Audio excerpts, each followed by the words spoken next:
Le gouvernement est très critiqué ce matin. Il a annoncé hier seulement, la veille pour le lendemain, les nouveaux protocoles à l'école et pour l'isolement, la fin des fermetures de classe, 3 tests en 5 jours pour les enfants quand un autre élève sera positif, les mêmes règles d'isolement désormais quel que soit le variant et la fin même de la quarantaine pour les cas contacts vaccinés.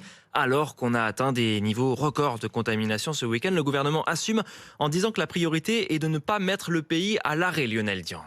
Pour Claude Melander, vice-président de l'Ordre des médecins en PACA, l'allègement des mesures d'isolement est juste incompréhensible. Là, on va au-devant de décisions que nous-mêmes, nous ne comprenons pas. On ne peut pas imaginer qu'il y a encore une semaine, l'éviction elle était de 12 jours, alors que l'isolement passe à 5 jours. Quels sont les critères que nous pouvons défendre ? Ça a beaucoup changé et régulièrement changé. Et nos patients vont devenir sceptiques, vont perdre confiance dans notre système de santé, je pense. De son côté, la généticienne marseillaise Annie Lévy-Mosiconacci, elle, se montre plus nuancée. Les mesures me paraissent tout à fait justifiées pour les personnes qui sont vaccinées. Par contre, mon bémol, c'est pour les personnes qui ne sont pas vaccinées, justement, notamment dans les quartiers nord de Marseille, où moins de 50% sont vaccinés. Et on sait que dans ces mêmes quartiers, l'isolement est très compliqué à faire respecter. Donc, je crains que malheureusement, ces nouvelles règles ne limitent pas suffisamment la contagiosité à Marseille. Annie Lévy-Mosiconacci qui préférerait que l'on renforce davantage les mesures